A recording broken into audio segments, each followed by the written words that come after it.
Well, good morning, YouTubers. It is I, the big, and I do mean big. And did I say Big D? And I'm going to just show you what a delivery looks like. I'm at the shipper, or the receiver. It's, 5:15 a.m. And they're supposed to be here at 6. Well, we'll see. But no guarantee on that. But, I am here. And I'm going to show you what it looks like. Now this load in the back here is not secured. And you'll see why. There it is. It's rolls of fabric. There's no way to tie this stuff down. Well, I can throw a strap over it, but it really is pointless. You can't hurt it. But this one doesn't have docks, it has drive-in doors. So I'm just sitting here waiting to see. I'm in Dayton, Ohio. And there's a rundown building across the street. But this is what our day looks like. This is what it'll look like. Well, that's a hand unload in there. And I got $25 to put it in. I'm going to get $25 to throw it out. It's not heavy. It's just bulky crap. But, is that great? No, it's not, folks. Generally, I would get $100, 50 at each end. But with things the way they're out here, take your, let me get back in the van because it's a little chilly out here. Woo. Take your money and I'll put this up like that. And I might just drive around, record it. But you take your money, woo, put some heat on here, man. Woo. There we go, lights back on, heat. You might hear a little blower there for a minute because, well, it's cold out there. But, I'll just drive around the building. Let you see what a receiver or a shipper will look like. And what we look for. Now, this one here isn't really clearly marked. You'll see what I mean in a minute. But I'm going to pull in the parking lot. And you can see businesses along here. And people are like, well, where do you go to pick up? Well, I'm just going to drive down the end of the street here. So, you pull in, now you see over here on the right, you see the FedEx truck sitting out.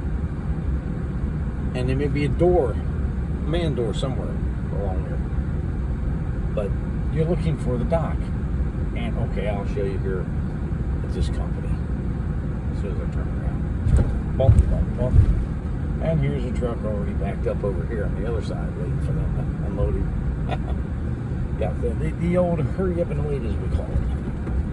And just because you're to be there at a certain time doesn't mean they're going to unload you or load you at that time. So you just have to be there. It doesn't mean they have to be ready for it. Yeah, my dinghy's going because I'm sitting here on the street here. I'm at a dead-end street. But you can see the dock here. Now, on each side, you'll see like a man door. That's what you're looking for. And you're looking for someone to say shipping and receiving. Okay? If you're delivering, you're looking for receiving. They see the double door there. That's the man door. Goes into the shipping area. You're looking for, if you're picking up shipping.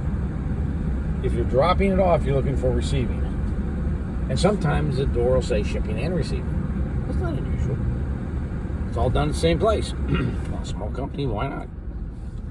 The place I'm delivering to, there is no dock. As you can see in the parking lot here, there is no dock. And I'm just driving around the parking lot. That's why I'm going to park out in front where the overhead doors are. There's nothing marked shipping and receiving in here. It's a nice parking lot. It's well lit. I went home and, well, who would want to sit up here? I mean, why would I sit up here at night? I'm 25 miles away from my house. I delivered, I'm going back home. Now, there's a door here. Now, I'm going to show you something about this door. If you look on the ground, there's handicap parking right in front of that overhead door. That overhead door, I doubt is even being used. Reserved parking for handicapped. No one's using a door with a handicapped parking spot in front of it. Across the street there, you see the two doors. Let's see if they have a shipping sign on. I'll drive across the street. What the hell? If you're new and you're trying to figure out where do I go to pick the stuff up, you don't go in the main door. You're going to go to shipping and receiving. Where would that be? Probably right there. The 2 doors with the gates across it, the blue door next to it, that's the man door. Nothing's actually...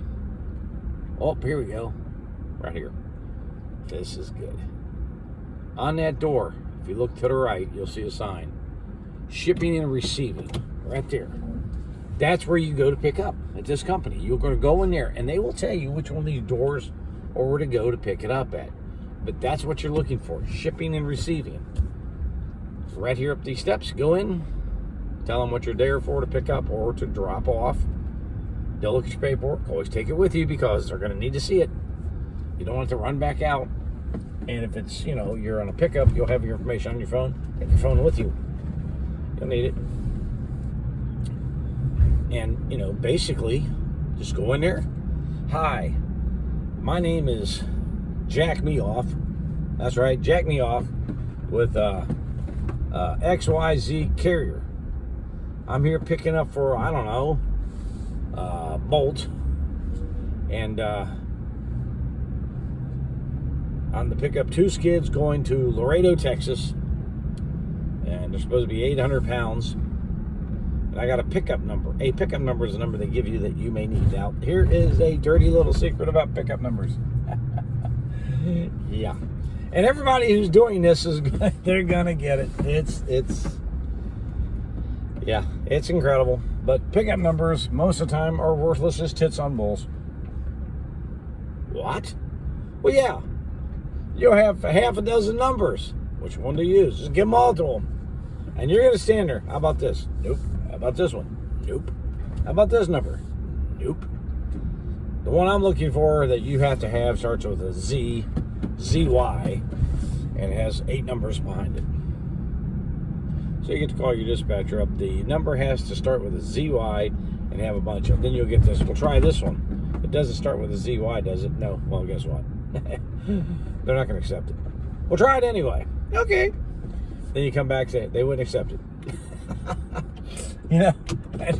It's funny. It's comical. Because when they tell you that, that's exactly what they want. You don't have it, then they got to get a hold of a broker, dial the broker, and it's probably on his desk. Because brokers are just stupid. I'm sorry, they are stupid people. They stand there and talk about how dumb we are. And then, we have to talk about how dumb they are because, well, they give us every piece of information except for what we need. Half the time we get wrong addresses, everything else. And we get there and then we have to tell them, oh, by the way, and now this isn't a broker fault, but you're going to get this and you're going to get, 2 skids at 800 pounds. And you get there, it's 3 skids at 2,800 pounds.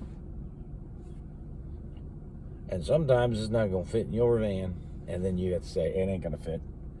But long as the rate con or everything that came out, a rate con is a rate confirmation, in case people don't know. It was mentioned a minute on my last video about how come you can't charge these people for the time they waste you driving around looking. Well, dirty little secret, the rate con will let you bill for certain things and others, and since they give 2 hours of your time away at the pickup and 2 hours for delivery, or a total of 4 hours free, that's right, your time's given away to get the load. Ain't that nice? That's the industry standard.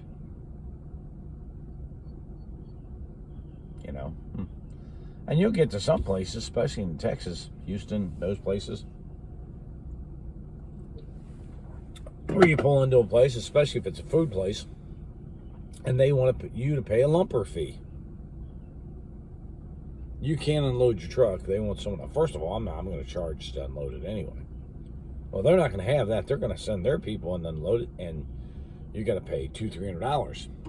I took a part into one place at a food plant down there in Texas, and they tried that crap with me, and the guy's sitting there on a forklift.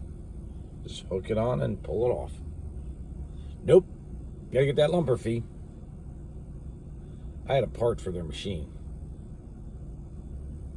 I looked at him and said, you know what? I'm out of here. taking it right back to where it came from. I ain't playing this stupid game.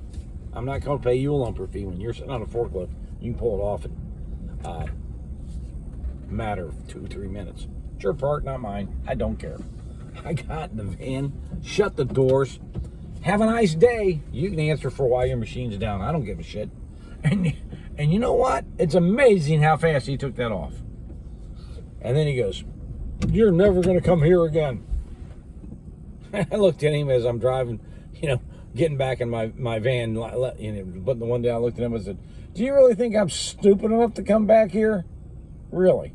And put up with this crap? No way. I have to worry about that. That's never going to happen again. I'm never going to go back." Send a message to dispatcher. I ain't going to do this. Don't ever send me here again. Period. So if they try, I have that text message where I tell them, I'm not going back here. I'm not going to accept the load. I'm not going in there. I'm not going to play that stupid game. I got your part. It's expedited, and you want me to get a lumper. And what's a lumper going to do? You ain't going to hand unload it. Well, so you got a forklift, get it off. These are the games you put up with out here. What you think you're going to... It's always a mystery. Always a mystery. People are like, what do you mean by that? Well, what I mean by that's a mystery is that life is like a box of chocolates. You never know which one you're going to get. Expediting and moving freight is like a box of chocolates. Whatever it says on the phone, you never know what you're going to get. This delivery here was to be made outside of Lexington. Right. Now, I want you to think about this. You accept the load, you go to get it, and on your way to get it, we're changing the delivery place to Dayton. What if you didn't want to go to Dayton? What if you wanted to go to Lexington? What if you lived in Lexington, you wanted to take the load to Lexington to get paid to go home? Well, we got the load. You can't just give it back. Just take it to Dayton. You can say no. No, I accept the load going to there. I'm not going to take it up there. And it worked out better for me because I'm 20 minutes from my house, basically. So it's 6 o'clock this morning, it's 5:27. Once they basically get here and we get this stuff unloaded, I get the paperwork signed and, the bill of lading, which I can't show you. I'd show you what it looks like. We're not allowed to show bill of ladings. Basically, what happened is I'll get it signed. I'll take a picture and scan it into the phone, send it to the dispatch, and clear the load off the little app we use. And I'm done. I'm turning around and going home. I'll wait at the house. I ain't gonna wait up here. What, I'm gonna sit here and look at this? No. I'll be at the home, sitting on the couch, waiting for it there. But if, like I said, if I wanted to be home for the weekend and they change it, instead of me saying, well, instead of going to Lexington, we're going to ship you to Georgia and I need to be home, you can say no. You accepted a load going to Lexington, not Atlanta. I need to be north. It's taking me south. I ain't going to do that. You have that right to say no. And I tell people, don't be afraid to use it. And we can't just do this. We can't do that. They change it. And, and you can also argue rate. I'm going into I got a lot, except a load going to Chicago. You want to send me down to Key West, Florida? Well, you get more miles. I got a deadhead out of there, gas $5 a gallon, roughly. I mean, it was $4.59 over in the other. I mean, the East Coast, folks, I'm going to tell you right now, you get the biggest fleecing going east. I would advise anybody not to go east. Reason being, toll roads. They're not cheap. You cross a bridge, $5. George Washington Bridge is $16 each way. So, you're paying money. You're just throwing it out the door. Woo, woo, cash going out the door. I mean, I've got a little Easy Pass here. Right there, it's in a little holder. And then you just drive through and it just racks up money. That's right. I mean, $30, $40, $50 on the load in tolls, plus $4.59 a gallon. Look down in the corner of the picture, you're going to see it. There it is. The black cat going in front of that door is crossing the path. Oh, no. We're doomed. That's it. Expediting's over. But, yeah. Just hoping this helps you guys out. I want you to see what an unload looks like in expediting. Because you want to be here early so they can't say you're late. I always like to be here and waiting on them. And, you know, I got 30 minutes. Big deal. I'll get it unloaded. And, I'll do my video. Excuse me. Getting up at 4 something to come up here is not any fun, but it happens. I mean, it's better than laying here and sleeping. I mean, people ask me all the time, if you got an 8 o'clock delivery, what time do you get up? At 7:45. Well, don't expect them to be early. They're not generally going to be early. So 7:45, I can get up and get dressed, get out of the van, walk in, and they will, you know, basically unload it. But don't be surprised, like automobile plants, where they're going to have a shift change, or, you know, it's 6 o'clock, they're on the clock. It'll be 6:30 before you see them. Well, they're going to have their safety meeting, you know, and they're going to have like the Walmart and Sam's Club pep rally, you know, where they stand here and cheer each other on to go to work. What are we going to do today? We're going to unload packages. How are we going to do it? We're going to do it fast. Well, yeah, they do all that. It's their safety meeting. I mean, you know, how many times can you have the same stupid meeting? What are you going to say the same thing every day? Be careful. Don't lift boxes wrong. Watch out for forklifts. Wear your safety equipment. I mean, we really need to pay these people every day to do this. Are they that stupid? Well, I can honestly say there really are some stupid people out there.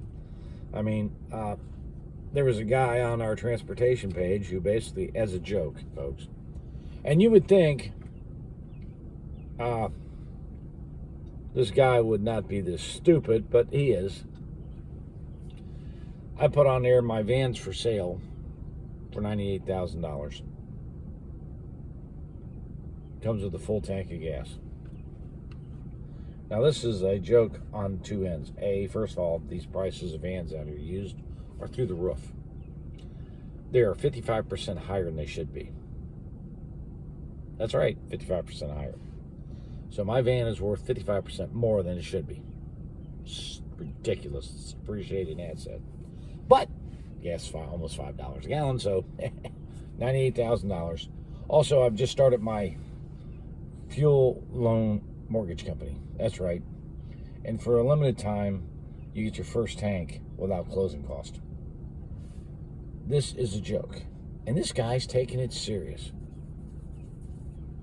He told me that I guess I needed the money to support my crack and my drug problems and all this stuff. Well, I don't do drugs. That was defamation and slander. Be careful what you say. It can be held against you. Saying something like that is really pretty stupid. And I pointed out to him. He goes, yeah, you like to sue people. Yes, I do. I win. How do you have a $280,000 home paid for? $70,000 SUV paid for, and $30,000 campers in there. You give me a reason to sue you, I will, and I'll win.